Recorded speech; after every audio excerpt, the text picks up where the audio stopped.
안녕하세요. 자, 오늘은 의무 나갈 차례죠. 46쪽입니다. 이 파트는 약 4개 내지 5개 정도 출제 비중이 있는 부분입니다. 개공 등의 의무. 자, 기본적 윤리에 관한 의무가 나오고 있는데요. 우리 법 29조죠. 자, 갑니다.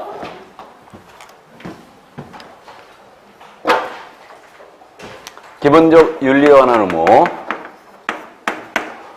먼저 전문 직업인으로서 품위를 지켜야 될 의무가 있죠.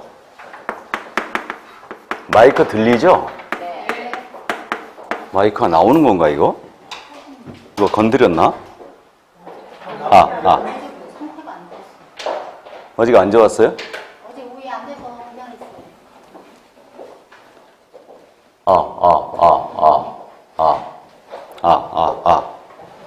자, 그래서 품위 유지에 관한 의무입니다. 그래서 품위 유지 의무가 있고 신의 성실에 의한 공정 중개 의무가 있죠. 그래서 우리 법 29조 1항에 두 가지 의무가 일단 명시가 되어 있는데 이걸 누가 부담하느냐를 주의하셔야 됩니다. 그래서 이거 부담은 일단은 어저께 물려갖고 줄였거든요. 됐습니다. 제가 줄였어요. 근데 이거 삑소리 나면 다시 풀려야 될 것 같아요. 이거 지금 다 조금씩 풀려서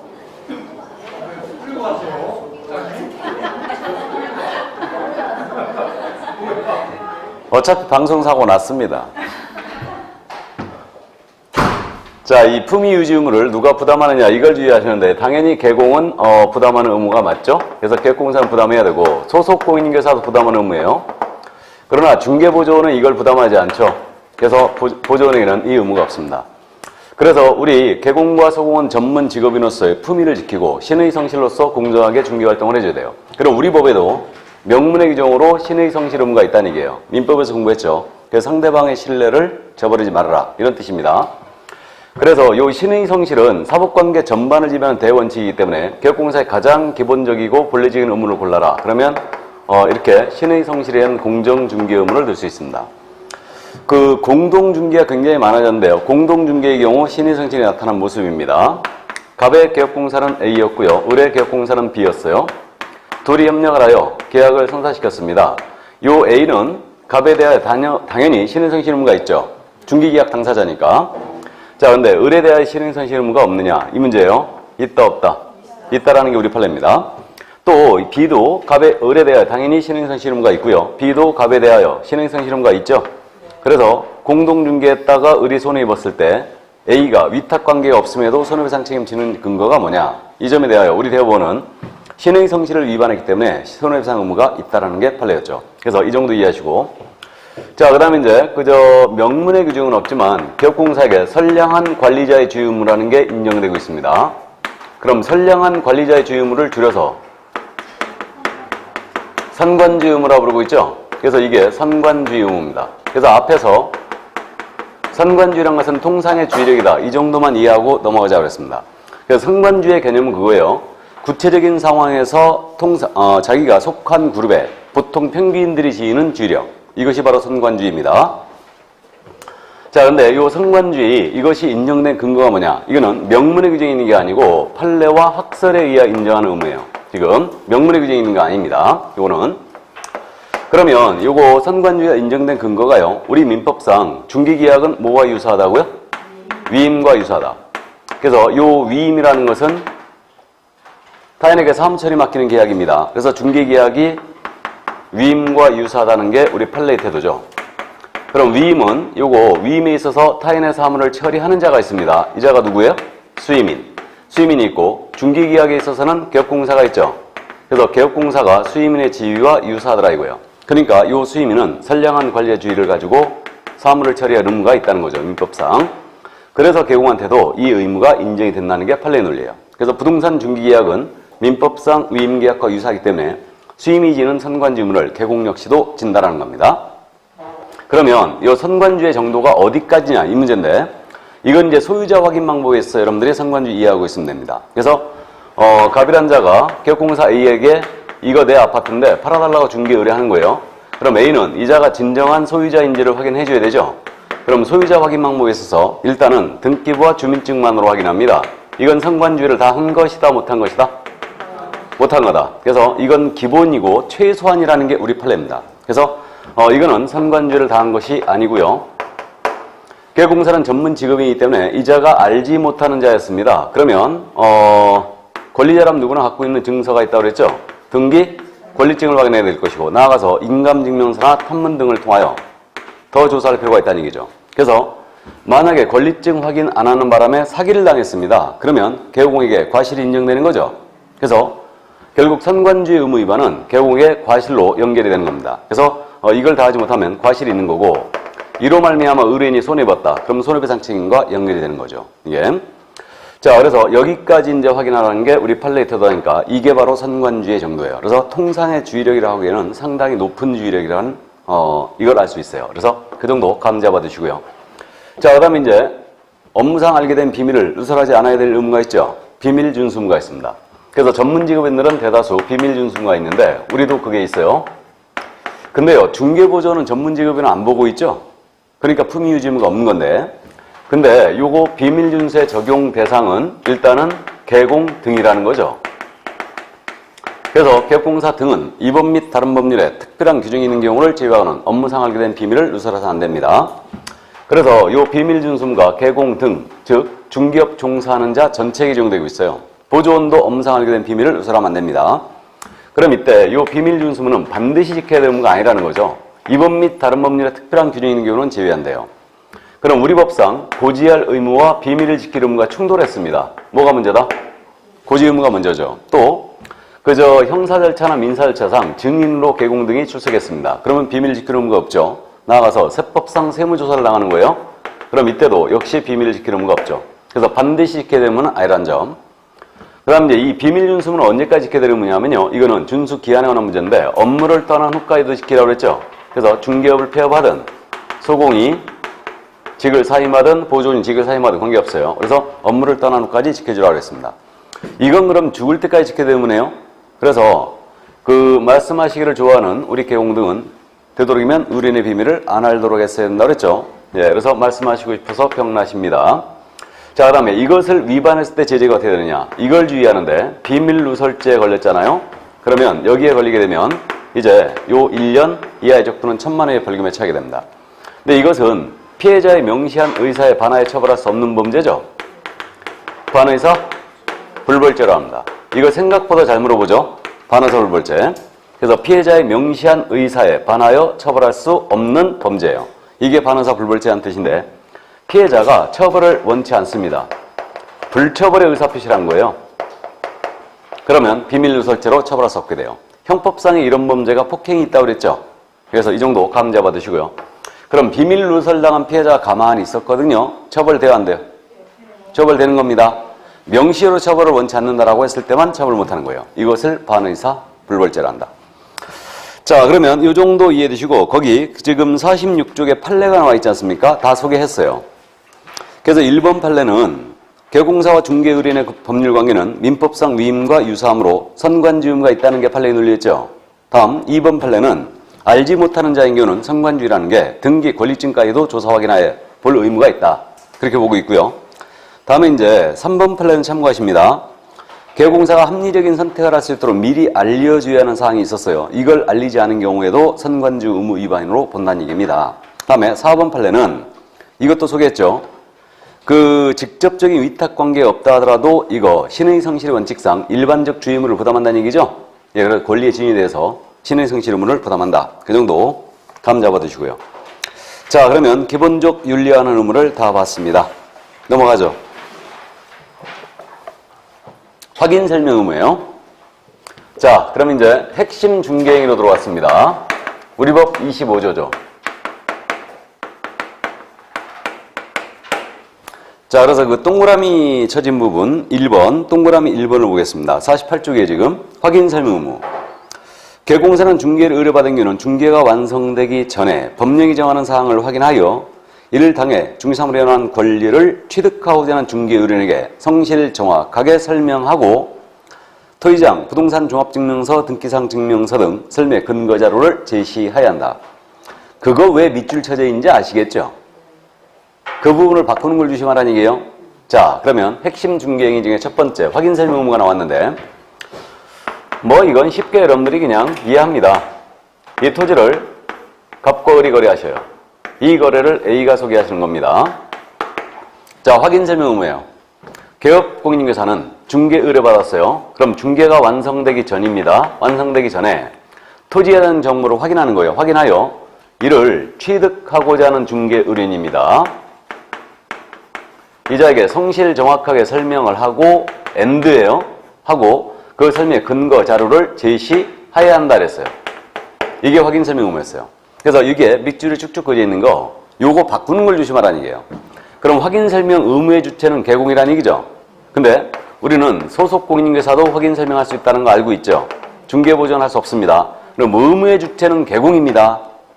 소공은 의뢰받은 경우는 확인 설명을 해야 한다면 틀린 거예요. 그래서 개공이 확인 설명 의무를 부담하죠. 다만 소공도 할 때는 성실 정확하게 설명하고 근거자료 제시하셔야 됩니다. 그 다음에 확인 설명 언제까지 하라고요? 완성되기 전까지 해줘야 되고, 그 다음에 상대방은 취득 의뢰인이죠. 지금 이자에게 하는 겁니다. 당연한 얘기고, 설명하고 해요. 하거나가 아닙니다. 설명을 하고 그 근거자료도 제시한다.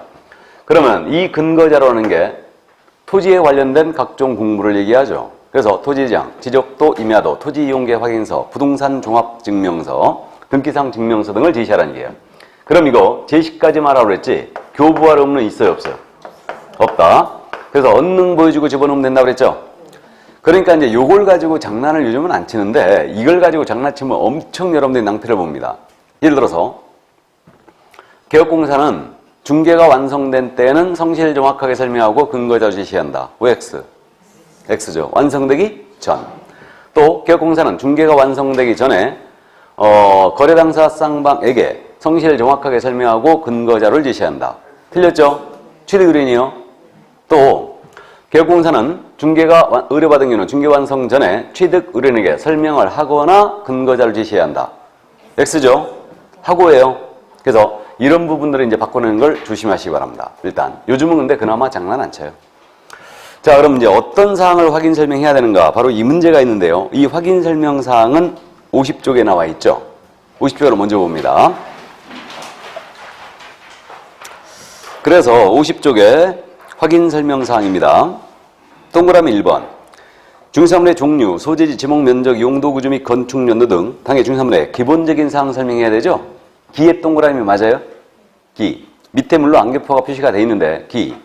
다음 2번입니다. 소유권, 전세권, 저당권, 인사권, 임차권 등 당해 중개사물의 권리관계를 설명해야 됩니다. 권의 동그라미죠.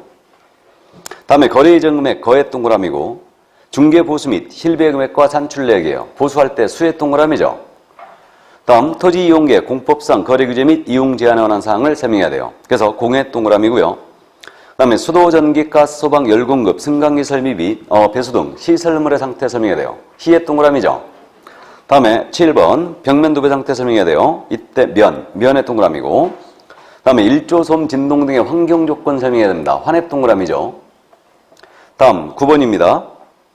도로 및 대중교통수단과 연계성, 시장학교 등 근접성, 입지 조건, 지의 동그라미고, 다음에 당해 중개물에 대한 권리를 취득함에 따라 부담할 조세 종류 및 세율, 조세할 때 세의 동그라미죠. 자, 이게 확인 설명 사항입니다. 그럼 확인 설명 사항에 대해서는 기권, 거수, 공시면, 환지세로 지금 거기 암기라고 돼 있죠? 그래서 이게 암기가 돼 있어야지만 확인 설명서를 쉽게 할 수 있습니다.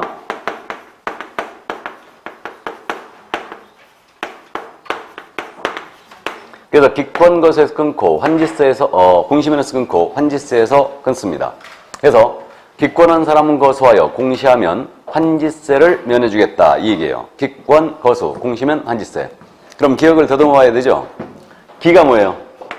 기본사항입니다. 소재지, 면적, 구조, 용도. 이때는 대장을 제시하면 설명하는 거예요. 다음 권리관계를 설명해야 됩니다. 이때는 소유권, 지상권, 저당권, 임차권 등을 설명합니다. 그러면 토지 소유자가 누군지 설명해야 돼, 안 해야 돼요? 해야죠. 당연히 해야 됩니다. 자, 그래서 그 점 이해두시고, 그 다음 이제 거는 거래 예정 금액이죠. 장차 얼마에 거래할 거냐. 다음에 수는 보수죠. 이때 산출 내역 설명해야 돼, 안 해야 돼요? 해야 됩니다. 중개보수는 200만 원인데 이 금액은 이렇게 계산된 것입니다. 설명 나가야 되고, 공은 공법상 이용제한 및 거래 규제죠. 여기는 토지거래 허가구역입니다. 토지거래가 받으셔야 됩니다. 이거 설명해야 돼요. 다음에 시는 시설물의 상태죠. 수도, 전기, 가스, 소방, 난방, 보일러 이런 것들 파손 여부를 설명하는 거예요. 다음에 면은 벽면 도배 상태죠. 벽면 도배 상태. 그 다음에 환은 환경 조건이죠. 환경 조건 몇 가지라고 했습니까? 세 가지. 일조소음 진동. 바로 암기하라고 그랬어요. 일조소음 진동이고요. 지는 입지죠.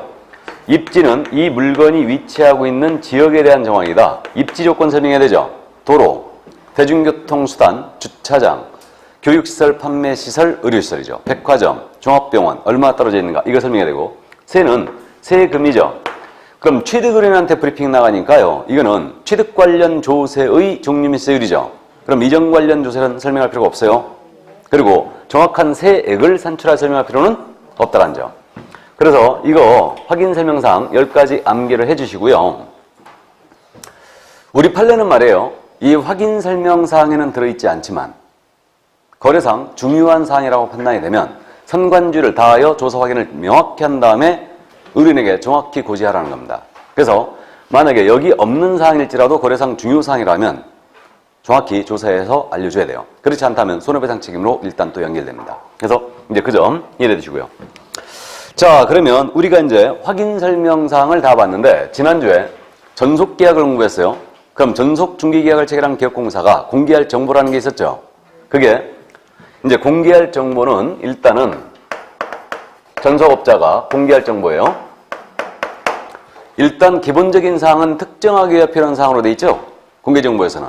그래서 소재지, 면적, 구조, 용도, 특정하기 위해 필요한 사항. 그럼 이거 공개하는 거 맞죠? 다음 권리관계 공개해야 돼, 안 해야 돼요? 해야 되죠. 다만 권리자의 주소, 성명 등 인적사항에 대한 정보는 공개하면 된다, 안 된다? 안 된다. 인적사항 정보는 공개해서는 아니 된다. 이렇게 되고요. 다음에 이제 거래 예정 금액 공개하는 거 맞죠? 공개해야 됩니다. 다음에 중개 보수는 공개사항에 들어가 있어요, 안 들어가 있어요? 안 들어가 있죠. 다음에 공법상 이용자 및 거래 규제입니다. 공개해야 되죠. 다음에 시설물의 상태 공개해야 되죠. 벽면 도배 상태도 공개해야 됩니다. 환경 조건도 공개해야 되죠. 다음에 입지 조건도 공개해야 됩니다. 다음에 취득 관련 조사는 공개할 정보에 들어가 있어요, 안 들어가 있어요? 안 들어가 있죠. 이렇게 안 들어가 있습니다. 그러면 확인 설명사항에는 명문의 규정이 없었는데 공개할 정보에 들어가 있는 게 하나 있죠.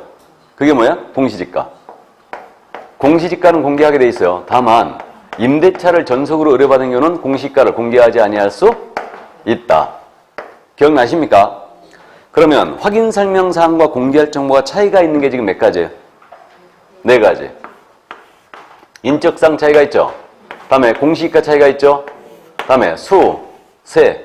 수, 세는 공개할 정보에 들어가 있지 않아요. 수, 세 제외돼 있죠. 그럼 그 표 알아보시겠어요? 근데 시험에서는 확인 설명사항과 공개할 정보의 차이가 없는 것을 골라라. 이런 문제를 낸 거 있잖아요. 그러니까 확인 설명사항과 공개할 정보가 차이가 없는 거. 인적상 차이가 있고 공시가 차이가 있고 수세 차이가 있죠. 공시가는 약간 반대 의견가 있습니다. 왜 그러냐면 확인 설명서에 공시가 쓰는 난이 있죠. 그렇기 때문에 공시가 브리핑사항이 아니냐, 확인 설명사항이 아니냐, 이거 확인 설명사항이라고 주장하는 견해가 있습니다. 이기 때문에 약간 논란이 있어요. 그럼 어쨌든 요 4가지가 차이가 있고요. 그러면 나머지 사항은 공통이라는 얘기죠, 이거. 근데 이런 문제는 11회 시험에는 낸 적이 없어요. 지금부터 15년도 넘었죠, 이제. 그래서 이제 낸 적이 없기 때문에 일단은 이해만 해 두시고요. 이 2가지 있지 않습니까? 이 2가지 꼭 기억하고 있어야 되죠, 이거. 그래서 이 2가지는 아주 중요합니다. 인적상 공시가 꼭 기억하세요. 임대차에게는 공시가를 공개하지 않을 수도 있습니다. 이거. 자, 그러면 그 정도 이제 감 잡아두고요. 다음, 이제 다시 앞으로 가요. 상태 원한 자료 요건. 48쪽으로 왔습니다. 그러면 개업공사란 말이에요. 이 사항들을 정확하게 조사한 다음에 알려주게 돼 있죠. 근데 이 사항들을 이거 제대로 알려주지 않게 되면요. 결국 개업공사는 의뢰인에게 손해배상을 해야 됩니다. 의뢰인 손해 있게 되면. 그러니까 이거 조사하는 데 있어서 한계가 있더라 이거예요. 그러니까 쓰는 자가 제일 잘하니까 이번엔 권리 이전 의뢰인입니다. 그럼 권리 이전 의뢰인은 매도인이나 임대인을 말하죠. 그럼 매도 임대 의뢰인에게 권리 이전 의뢰인에게 중개대상물의 상태 원한 자료를 요구해야 된다 할 수 있다? 할 수 있다. 상태 원한 자료를 요구할 수 있다요. 그러면 이자가 자료를 주면 그 자료를 가지고 다시 한번 조사해야 되죠. 근데 만약에 불응했습니다. 상태 원한 자료에게 이자가 불응했다. 불응 시의 조치를 유의해야 됩니다. 만약에 그럼 이자가 불응을 하게 되면 이 사실을 취득의뢰인이죠. 취득의뢰인이 일러야 돼요. 취득의뢰인에게 내가 상태 원한 자료를 요구했는데 이거 불응합니다. 라고 설명을 하고 확인 설명서에다가 이 사실을 기재도 해줘야 된다. 둘 다 해야 됩니다. 이거. 그래서 이것도 요즘은 그 정도 장난 안 치는데 상태 원한 자료 요건을 거래 당사자 모두에게 행사할 수 있다. OX. X죠. 불응 시는 거래 당사 쌍방 모두에게 설명하고 이거 확인 설명서 기재해야 한다. OX. X. 불응 시에는 거래 당사자 설명하고 하거나 확인 설명서 기재해야 한다. 틀렸죠? 정확하게 봐둬야 돼요. 하고죠. 그래서 이제 이 정도. 그러니까 이게 바로 상태 원한 자료 요건이다. 그럼 여기서 참고 상태 원한 자료로 뭘 요구할 수 있느냐? 확인 설명서 기억나세요? 상태 원한 자료가 지금 확인 설명서에 시설 상태가 있죠? 이거 요구할 수 있겠죠? 그 다음에 벽면 도구의 상태 있죠? 요구할 수 있겠죠? 환경 조건 요구할 수 있어요? 없어요? 이건 없어요? 진짜로? 있거든요. 맞죠? 그 다음에 미공식 원리에 대한 부분 자료 요구할 수 있어요? 없어요? 있죠. 미공식 원리 요구할 수 있습니다. 그래서 우리가 그 세부 사항에 들어가는 거 있죠. 확인 설명서는 기본 확인 사항이 있고 세부 확인 사항이 있죠. 기억 안 납니까? 기본 확인 사항이 있고 세부 확인 사항이 있어요. 그러면 세부 확인 사항에 들어가는 거 꼭 암기하라고 했습니다. 이거. 그 세부 확인에 들어가는 게 바로 자료 요구할 수 있는 부분 아니에요. 그러니까 요것이 세 가지가 세부에 들어가는 거고 세부 확인 사항에 들어가는 거고 그 다음에 실제 권리관계 또는 공시되지 않은 물건의 권리사항 있죠? 미공시사항. 미공시사항에 대해서 이거를 요구할 수가 있어요. 그렇기 때문에 이 자료를 요구할 수 있다. 참고해 두세요. 이거는. 자, 그럼 그 정도 이제 감 잡아두시고 소유자 등의 확인 후 내려갑니다. 3번. 그럼 개업공사는 중개업무 수행을 위하여 필요한 경우는 중개의뢰인에게 주민등록증 등 신분을 확인할 수 있는 증표를 제시할 것을 요구할 수 있다 그랬죠? 그럼 당연히 이건 당연한 얘기인데 개인정보보호법상 함부로 신분증 제시 요구하면 안 되죠. 그러니까 근거를 마련했다고 보입니다. 그래서 확인 설명을 위해서 필요하다면 신분증 제시 요구할 수 있습니다. 참고해 두시고 자 이제 4번입니다. 확인 설명서 작성 여부 보존 의무예요. 그럼 개업공사는 중개가 완성되어 거래계약서를 작성하는 때는 확인 설명 사항을 서면으로 작성하여 거래당사에 교부하고 3년 동안 그 사본을 보존해야 한다. 이게 확인 설명서 작성 교부 보존 의무죠. 다음에 5번 서명 및 날인입니다. 확인 설명서에는 개업공사, 법인에게는 대표자라 말하며 법인의 분사무소가 설치되어 있는 분사무소 책임자가 서명 및 날인하되 밑에 동그라미 쳐놓으세요. 당해 중개행위한 소공사가 있는 경우는 소공사가 함께 서명 및 날인한다. 이것도 밑에 동그라미예요. 자, 그러면 보겠습니다. 이제 확인 설명서 작성 교부 보존에 관한 의무예요. 그럼 조문 읽어봤으니까 쉽게 우리가 되죠. 그럼 확인 설명서 작성 의무의 주체는 누구냐? 개업공사는 작성 교부 보존해야 된다고 했죠. 그럼 개공이 작성할 의무를 부담하고 있고요. 이 행위를 우리 소공사 할 수 있나요? 소공은 작성할 수 있죠. 그러나 중개보존은 작성할 수 없습니다. 의무 자체는 개공이 부담하는 거예요. 그 다음에 언제 작성하라고 했습니까? 중개가 완성되어 거래계약서 작성할 때 작성하라고 했죠. 근데 실무적으로는 거래계약서 쓰는 날은 정신 하나도 없다고 그랬죠. 그러니까 미리 다 써놓습니다. 물론 이제 정보망을 통해 거래하기 때문에 정보망에 모두 입력을 해놓죠. 그리고 출력 쫙 해갖고 도장 꽝꽝 찍고 교부합니다. 그래서 거래계약서 작성 시 이때 작성을 한다. 그럼 확인설명서 법정 서식 이거 있지요? 그죠? 서식이 있고 중개대상물의 종류에 따라 몇 가지가 있다고요? 4가지가 있어요. 영문 서식도 있다고 그랬죠? 주거용 서식, 비주거용 서식, 토지 서식, 입광공 서식이 있습니다. 그래서 이렇게 4가지 종류가 있고요. 그럼 맞는 서식을 사용하여 작성하는데 기본 몇 부 이상 작성해야 돼요? 3부 이상입니다. 그럼 공동 중개한다면 기본 몇 부예요? 4부예요. 쌍방교부하고 한 분 보관해야 되죠. 그러니까 4부입니다. 그래서 기본 3부가 작성되고요. 이거 거래 당사자에게 교부하고 그랬어요. 이건 쌍방 모두의 교부라는 얘기예요. 그러니까 확인 설명은 취득 의뢰인한테만 하지 않습니까? 근데 설명서는 이전 의뢰인한테도 줘야 돼요. 쌍방 모두에게 주는 거예요. 그 다음에 한 분은 보관하십니다. 보관 몇 년 하셔야 돼요? 3년이다. 그 사본을 3년간 보존해야 한다 이렇게 돼 있죠. 그래서 서류 보존이 지금 두 번째 등장했습니다. 전속 중개약서 몇 년 보존이다? 3년. 확인 설명서도 3년입니다. 그래서 3년간 보존해야 된다. 자, 그래서 그 점 이해하시고 이제 작성된 확인 설명서는 서명 및 날인하는 겁니다. 그럼 서명 및 날이니까 자필을 하고 도장을 찍으라는 얘기예요. 그러니까 이거 엔드입니다, 지금. 그래서 서명 및 날인이다. 그러면 서명 및 날하는데 이때 서명 및 날인 누가 해야 되느냐? 개업공사는 당연히 서명 및 날인 해줘야 돼요. 그럼 분사함 사람 책임자가 서명 및 날인 해줘야 되죠. 이렇게 되고요.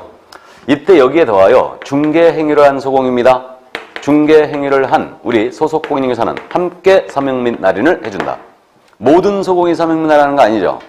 중개 행위한 소공이. 그러니까 중개인이 했다는 얘기는 확인 설명을 했다든가 확인 설명서를 썼다든가 그러면 이자는 책임 소재 분명하게 해서 소공사도 함께 서명 및 날인해 준다. 여기다. 자, 그래서 여기까지고. 그럼 이것을 서명 또는 날인하여야 한다면 틀렸네요. 그래서 그 점 일단 감 잡아 두시고요. 자, 그럼 이제 위반 시 제재로 내려갑니다. 제재. 위반 시 제재인데 확인 설명 의무를 위반했잖아요.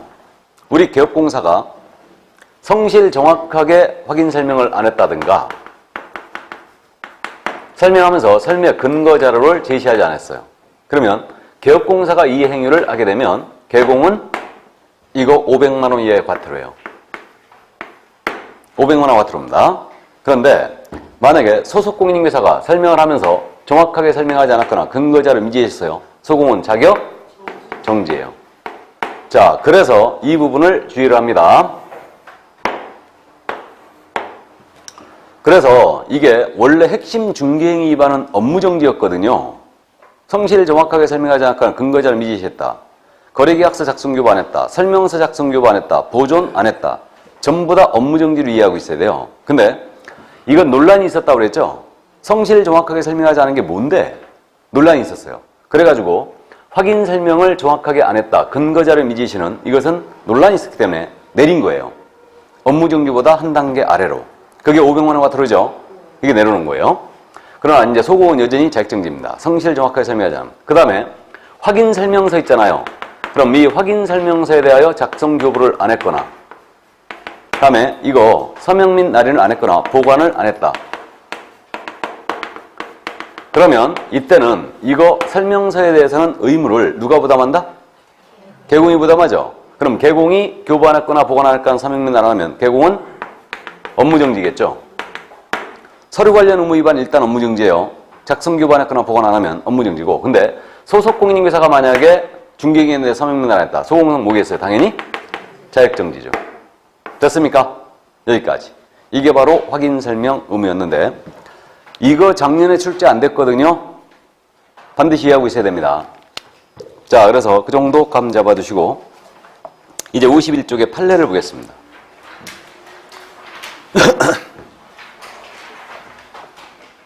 그 1번 판례인데 말이에요. 개업공사는 중개대상 물건에 근저당이 잡혀 있어요. 그럼 채권 체격 조사하여 의뢰인에게 설명하면 족하고 실제 피담보 채무까지 조사 확인하여 설명 의무가 있다고 할 수는 없으나 이랬죠. 그러니까 근저당이 여기 물건에 잡혀 있다. 그러면 이 근저당권자가 누군지를 브리핑 나가야 되고요. 그 다음에 채권 최고액이 얼마가 잡혀 있는지 브리핑 나가야 되죠. 근데 쭉 갚아가지고 현재 얼마 남았는가? 이게 뭐다? 실제 피담보 채무액이죠. 이것을 설명할 의무는 없어요. 이거. 그래서 실제란 말에 동그라미 쳐놓으세요. 실제 피담보 채무액 설명할 의무가 없습니다. 그래서 그 점 일단 이해해 주시고. 그러나 실제 피담보 채무액을 브리핑이 나간다. 그러면 선관주의를 다하여 조사한 다음에 알려주라는 거예요. 그럼 결국은 이거 근저당이 잡혀 있어요. 채권 최고액 예를 들어서 3억이 잡혀 있었다. 그러면 쭉 갚아나갖고 1억이 남았다고 임대인이 주장하는데 이 사실을 그럼 은행에 조회하라는 얘기죠. 알려주고 싶으면. 맞죠? 근데 은행에서 알려줘야 안 알려줘요? 알려줍니다, 이거. 맞죠? 근데 이걸 갖다가 제대로 조사하지도 아니한 채 이게 진실인 것처럼 그대로 고지했다가 사실과 달라서 임차인이 만약에 손해 있게 됐다. 그럼 손배 책임이 있다는 거예요. 그러니까 결국은 우리는 채권 체격만 실무적으로 브리핑하고 말죠. 근데 꼭 임차인이 물어보죠. 실제 얼마 남았는데요. 그죠? 그럼 아무도 없는 데서 얘기해야 됩니다. 1억 남았대요. 해놓고 나중에 사고 나면 내가 언제 그랬냐고 오리발 확 내밀어지 그냥. 맞죠? 그러니까 우리는 일단은 근저당이 잡혀 있으면 피담보 채무액 설명하는 거예요. 근데 실제가 나오면 아닙니다. 그 점 기억을 해두시고요. 다음 이제 2번 판례입니다. 이 판례 엄청 잘 물어본 판례죠. 제가 누차 물어봤는데 우리 무료 중개하더라도 확인 설명 정확히 하라고 그랬죠. 손해배상 책임이 있다고 그랬죠. 그럼 무료 중개행에도 우리 법이 적용된다 안 된다? 된다. 맞죠? 근데 무료 중개에는 중개업은 될 수 있어요 없어요? 무료 중개에는 중개업은 될 수 없다고 그랬죠. 자 그러면 중개계약에 따른 계약공사의 확인 설명 의무와 이에 위반한 경우에 손해배상 의무는 중개의뢰인이 계약공사에게 소정의 보수를 지급하지 아니했다고 해서 당연히 소멸되는 것은 아니다. 그래서 이해를 꼭 해두시고 자 그 다음 이제 3번 판례입니다. 이거 다가구주택에 대한 사건이었는데 다가구주택은 여기에 몇 세대까지 들어갈 수 있어요? 19세대까지 들어갈 수 있다. 맞죠? 그래서 다가구주택이 있는데 8세대가 있습니다. 이 주택의 다가구주택의 일부를 중개하는 거예요. 그럼 임대차를 중개하는 겁니다. 그럼 여기 들어가는 임차인으로서는 말이에요. 먼저 들어온 임차인들의 보증금이 얼마고 언제 임대계약이 끝나는가. 이게 주관심사죠. 그러면 이걸 중개할 때 이 먼저 들어온 임차인들의 보증 금액이 얼마인지 정확히 선관주의를 다하여 조사해야 되겠죠. 그럼 결국은 이 자료를 알고 있는 사람이 임대인 아닙니까? 그럼 임대인한테 계약서 요구하라는 얘기예요. 임대인한테. 그래서 먼저 들어온 사람들의 그 자료를 요구하여 이거를 확인한 다음에 임차인에게 브리핑이 나갔어야 되지 임대인만 말만 믿고 그렇게 브리핑이 나갔다가 사실과 달라서 임차인이 손해입었다. 그럼 손해배상 책임이 있다는 거였죠. 자, 그럼 보겠습니다. 3번 판례예요, 지금. 계약공사는 다가주택의 일부에 대한 임대차 계약을 중개함에 있어서는 등기부상 표시된 권리관계 등을 확인 설명하는 데 그쳐서는 아니 되고 임대의뢰인에게 다가주택 내 이미 거주해 살고 있는 다른 임차인의 임대차 보증금, 임대차의 시기와 종기 등에 관한 부분의 자료를 요구하여 이를 확인한 다음에 임차의뢰인에게 설명하고 그 자료를 제시해야 하며 만일 임대의뢰인이 자료 요구에 불응한 경우는 그 내용을 위 중사물 확인 설명서에 기재해야 할 의무가 있을 것이다. 알아보시겠죠? 그래서 다가구가 실무적으로 사고가 많이 나요. 근데 실무적으로 다가주택 중개할 때는 계약서 요구하는 사람 난 보도를 못했는데 요즘은 우리 젊은 공인인사들은 FM대로 해버립니다. 요구해요 그냥. 보작합니다 이거. 그래서 계약서 보작하고 그에 따라서 거액 금액 쫙 계산한 다음에 브리핑 나가는 거예요. 그러니까 토탈 금액이 만약에 5억이라고 브리핑했는 이거 임대인이 얘기했는데 실제 따져봤더니 이게 한 7억 나온 거예요 그냥. 그럼 결국 이 다가주택 경매로 넘어왔을 때 임차인은 다 날리게 되는 거죠. 그러니까 그래서 그 부분을 꼭 자료를 확인하여 계약서 확인한 다음에 이걸 브리핑해 주라는 얘기예요. 뭔 말인지 아셨죠? 자, 그래서 그 정도 이해를 하시고요. 근데 개인정보에 대한 부분은 임차인한테 브리핑하면 안 돼요. 거기 들어간 201호에 들어간 임차인이 누군지 302호에 들어간 임차인이 누군지 이 둘은 불륜관계에 있는지 이런 거 하면 안 되죠 이거. 뭔 말인지 아시죠? 예. 그래서 그런 정도 이해해 두시고 그러니까 그러한 개인정보에 대한 부분은 이제 이걸 숨기고 그 다음에 임차인에게 정확하게 시기와 종기 보증금이 얼마인지 이것을 설명하라는 얘기예요. 자, 그 다음 이제 4번 판례는 이거는 고법 판결이니까 참고하시는데 우리는 고법 판결 같은 건 안 내요. 대판을 내기도 바빠 죽겠는데 지금 하급심 판결은 내지 않습니다. 근데 참고사항인데 우리가 지금 확인 설명해야 될 공법상 규제사항이라는 것은 중개대상률이 행정법규상 제한으로 특정 용도로 사용될 수 없다든가 또는 특정 용도로만 사용돼야 한다는 일반적인 이용 제한을 의미하는 것이지 대상 부동산에 대한 상세한 법규 제공까지 확인 설명해야 되는 것은 아니라는 겁니다. 그래서 우리는 공법상 제한하고 난 법률이 너무너무 많죠. 그러니까 예를 들어서 이제 브리핑할 때 학교보건법상 학교환경위생정화구역이 있죠. 그럼 여기는 학교환경위생정화구역입니다. 그러니까 애들한테 유해환경이 되는 단란주점, 비즈니스클럽, 이거 유흥점 다 안 됩니다. 이런 식으로 브리핑하면 되지. 학교환경위생정화구역은 시도육감이 200m 내에서 정문으로부터 200m 지정하고 50m 내에 절대정화구역으로 지정하며 이렇게 브리핑할 일은 없다는 얘기입니다. 뭔 말인지 아시겠죠? 참고하시고. 자, 그래서 판례 감만 잡아두시기 바랍니다. 그럼 이제 거래계약서 작성 등에 관한 의무로 들어갑니다. 거래계약서의 작성. 이제 핵심 중개행이 3번째로 들어왔어요. 그래서 거래계약서. 그럼 중개계약이라는 것은 의뢰인과 계약공사 간에 체결되는 계약이라고 그랬죠? 중개계약은 의뢰인과 공인인계서 하나 체결되는 계약이다. 근데 거래계약은 의뢰인과 의뢰인 사이에 체결되는 매매, 교환, 임대차와 같은 계약이죠. 이게 거래계약이었어요. 그러면 개공은 자신 소개한 물건에 대한 거래가 완성되면 전문가로서 계약서 작성 교부해줘야 됩니다. 그리고 보존도 하셔야 되죠.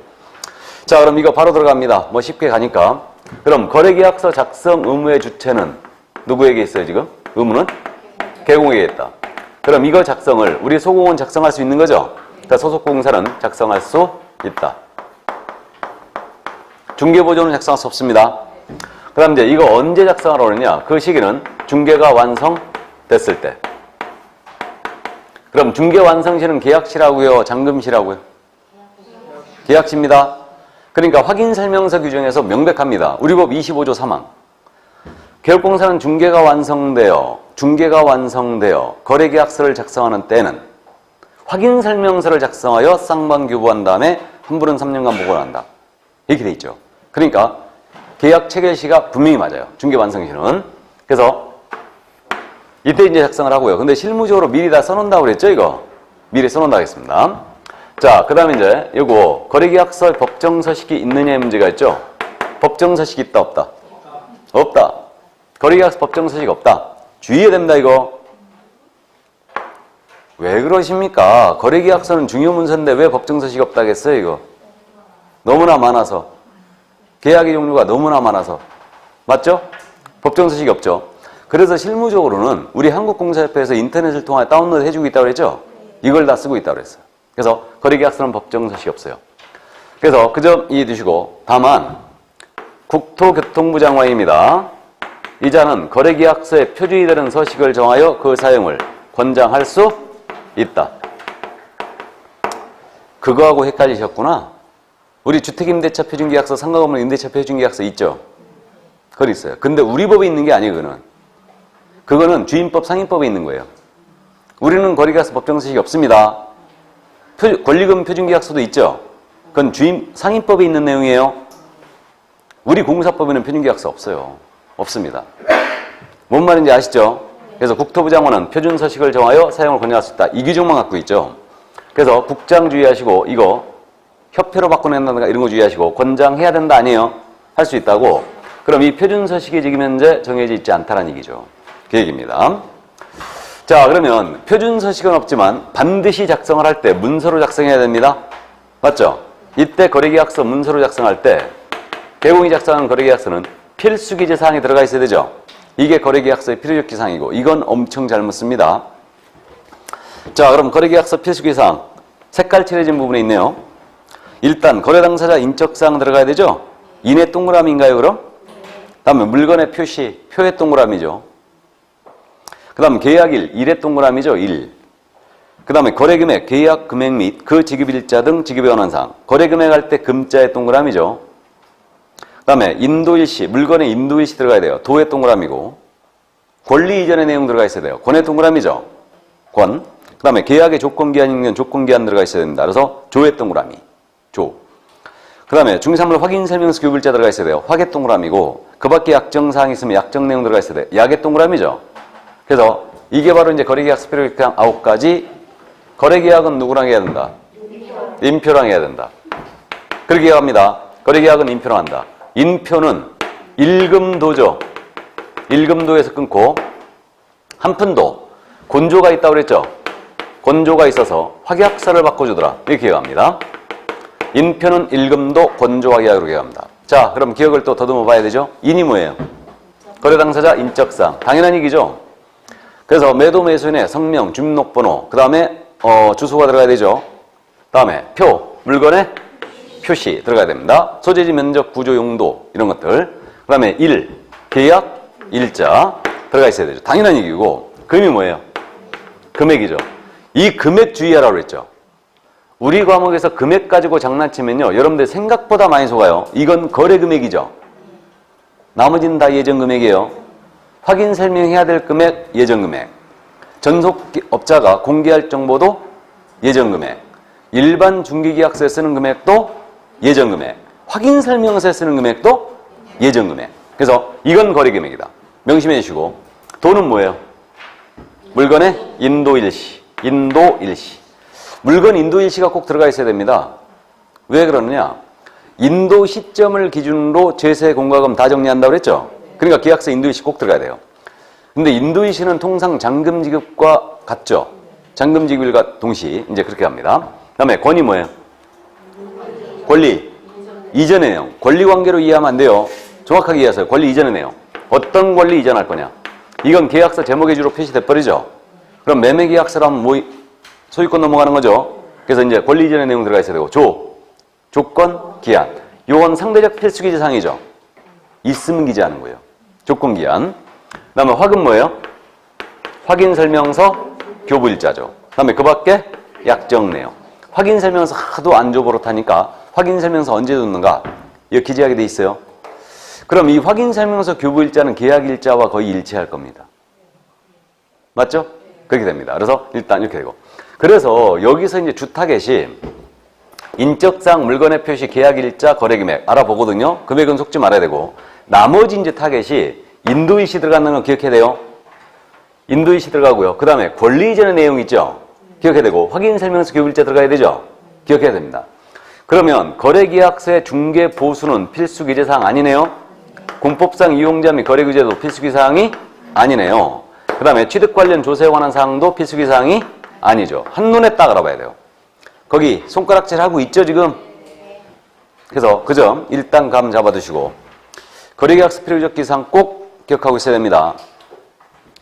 여러분들이 보신 모의고사에 그런 문제가 나왔나?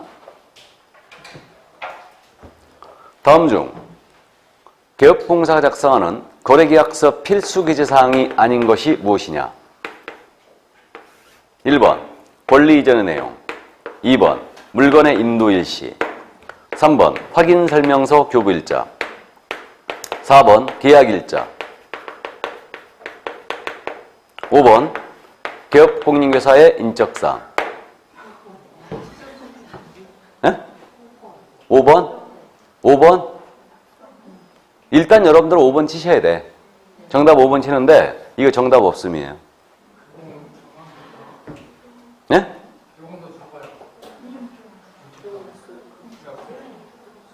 개공이 작성하는 거래계약서인데 개공 인적사항 들어가는 거 아니에요? 여기 없다가 이렇게 내면 돼, 안 돼? 정답 없음이지 뭐 이거. 어떤 모의고사 봤더니 이렇게 내놨다 또. 그 선생 미친 거예요 이거. 그러니까 얼마나 형식적으로 자기도 이해 못하면서 강의하고 있는 거 아니에요 지금. 뭔 말인지 이해되세요? 개공 당연히 들어가지. 거래계약서 필수사항에. 여기 없다가요 계약서를 개공이 작성했는데 지 이름 안 넣어요 거기다가. 그때 또 누가 또 그랬다 나한테 엄청 혼났는데 다운 계약서 썼나 보죠 뭐.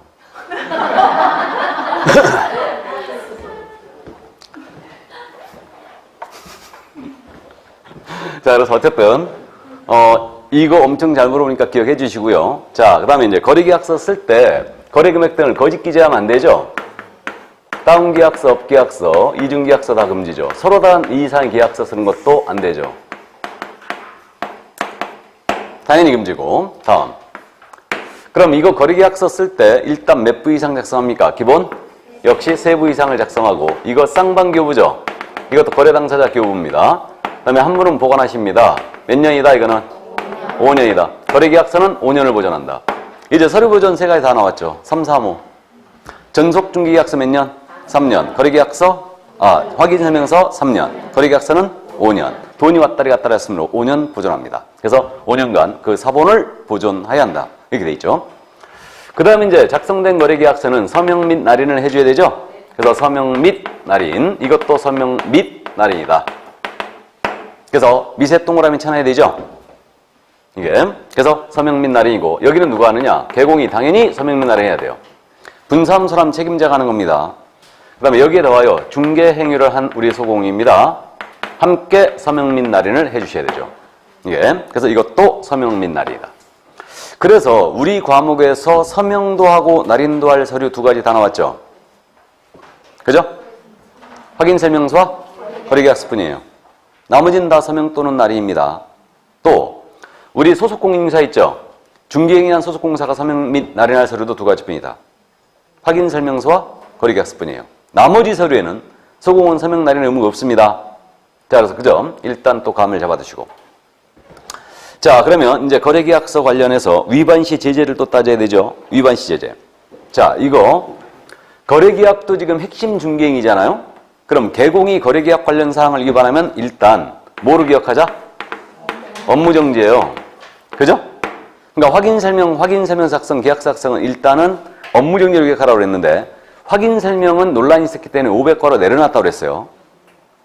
근데 이거 일단 기본적으로 계약서 작성 교부 안 했거나 보존 3년, 5년 안 했거나 서명 및 날인 안 하면 전부 다 업무정지가 맞아요. 근데 계약서 쓰면서 우리 개공이 만약에 다운 계약서 썼거나 이중 계약서 썼다. 이거는 부동산 거래일서 문란에 우려가 있죠. 그러니까 업무정지보다 한 단계 올렸습니다. 업무정지보다 한 달 올린 게 뭐예요? 임취죠. 의무적 등록 취소입니다. 이거 등록을 취소할 수 있어요. 그러면 만약에 소속 공인인계사가 거짓 기재했거나 이중했어요. 소공은 자격 정지겠죠. 자격 정지입니다. 그래서 다운 썼다가 걸리면 누가 썼다게 해야 된다고요? 소공이 썼다게 해야 됩니다. 개공이 업무정지나 이거 먹어버리면은 그냥 쉬어야 되는 거 아닙니까? 사무소가. 그러니까 소공이 썼다게 해야 됩니다. 뭔 말인지 아시죠? 그래서 이 부분을 주의해야 돼요. 거짓기재 이중계약서는 임치, 소공은 자격정지예요. 주의해 주시고. 그럼 소공이 중개행했는데 만약에 서명 및 안 했다. 역시 자격 정지겠죠. 됐습니까? 그래서 이제 제재 또 기억해 주시고. 그 다음에 이제 그 옆에 53쪽에 표가 있지 않습니까? 그래가지고 쌍방교부 서면 이건 쉽게 감 잡았죠? 아직 하나 덜 했는데 우리 중개 완성이 됐을 때 쌍방교부 서면 3가지 완세트로 언제나 나가야 되죠. 일단은 거래계약서 작성하여 쌍방교부하고 한 분은 몇 년 보관? 5년 보관. 확인설명서 작성하여 쌍방교부하고 3년 보관. 맞죠? 세 번째, 보증관계증서 있죠? 쌍방 모두에게 설명해야 되죠? 설명하고 보증관계증서는 몇 년 보관한다? 네? 보관 안 하는 거죠, 그거는? 보관하면 안 돼요. 보관하면 100만 원 이하 과태료입니다. 게시해놔야 돼. 게시. 맞죠? 게시 의무 위반이에요. 그래서 이 3가지 서류. 계약서, 확인설명서, 보증관계증서가 완세트로 중개 완성되면 쌍방 모두에게 언제나 나가야 돼요. 언제나. 완세트로. 그 점 기억해 두시고. 일반교부 서면은 참고하시고, 중개계약서는 당연히 일반교부죠. 그 다음에 이제 그 서류 정리 그래갖고, 일단은 보관은 3, 3호 기억하고 있고요. 서식 없다는 거 거래계약서 이거 꼭 기억해야 되죠. 아주 잘 물어봐요. 그러니까 중개 완성 시에는 법정 서식에 의한 계약서를 작성하여 교부해야 된다. OX. X요. 주의 꼭 해주시고. 다음. 서명 및 날인하는 거 언급했죠? 이거 계약서와 설명서만 서명 및 날인입니다. 그 점 꼭 기억해 두시고. 나머지는 서명 또는 날인이에요. 그 다음에 서류 교부, 보관, 서명 및 날인 위반했잖아요? 그럼 일단은 보관, 서명 및 날인 위반했다. 전부 다 업무징계로 돼 있죠? 그런데 보증관계증서 있죠? 그것만 업정이에요. 그러니까 밑에다 써놓으세요. 보증관계증서라고 그 3번에 있죠? 거기에 보증관계증서 밑에 이렇게 해갖고 교부 X 해놓고 100만 원 이하의 과태료를 딱 써놓으면 되죠. 나는 친절한 생이라 메모하는 법도 알려줘 다.